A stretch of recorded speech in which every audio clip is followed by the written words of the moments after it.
వరంగల్ జిల్లాలో ముఖ్యమంత్రి కేసీఆర్ పర్యటిస్తున్నారు.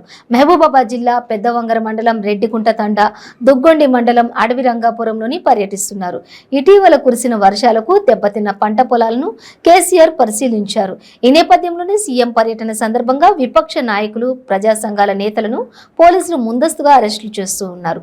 కాగా తొర్రూరు, పెద్దవంగర మండలాల్లో బీజేపీ, కాంగ్రెస్, సిపిఐ-ఎంఎల్ పార్టీ పలు ప్రజా సంఘాల నాయకులను పోలీసులు ముందస్తుగా అరెస్టులు చేసి పోలీస్ స్టేషన్ కు తరలించారు.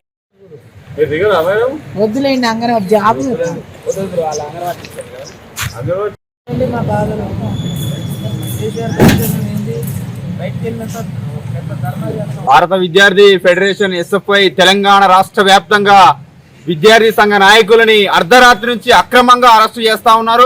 వరంగల్ కు సీఎం కేసీఆర్ వస్తా ఉన్నారు కాబట్టి విద్యార్థి సంఘ నాయకుల్ని, రాజకీయ పార్టీల్ని, కుల సంఘాలని, ప్రతి ఒక్కరి ప్రజా సంఘాలందరినీ అక్రమంగా అరెస్టు చేస్తా ఉన్నారు.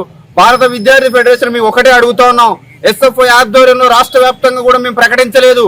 ఈ వరంగల్ జిల్లాకు వచ్చేటువంటి కేసీఆర్ ని అడ్డుకుంటాం అనేటువంటిది ఎక్కడ కూడా ఎప్పుడు కూడా ఒక్క ప్రెస్ నోట్ కూడా విడుదల చేయలేదు. రాష్ట్ర కమిటీ తీర్మానం మేరకు ఎక్కడ కూడా అడ్డుకుంటామని చెప్పినప్పటికీ కూడా ఈ కేసీఆర్ గారు ఎందుకు భయపడి విద్యార్థి సంఘాలని, కుల సంఘాల, రాజకీయ పార్టీలు అందరినీ ఎందుకు అరెస్ట్ చేస్తున్నారో అర్థం కావట్లేదు. అదేవిధంగా కేసీఆర్ గారు గతంలో జరిగినటువంటి ఇంటర్మీడియట్ 26 మంది విద్యార్థులు చనిపోయారు. నిన్నాక మొన్న గ్రూప్ 1, గ్రూప్ 2 కూడా విద్యార్థులు చనిపోయారు.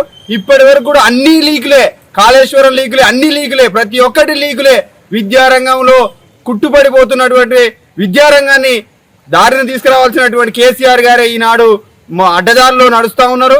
కాబట్టి అవుట్ సోర్సింగ్ గా చేస్తున్నటువంటి ప్రవీణ్ మీద ఇప్పటి వరకు కూడా ఆయన మీద విచారణ జరుగుతుంది తప్ప ఇప్పటి వరకు కూడా ఏ సెక్షన్ల మీద కేసులు పెట్టామని కూడా ఇప్పటి వరకు కూడా ప్రకటించలేదు ప్రభుత్వం.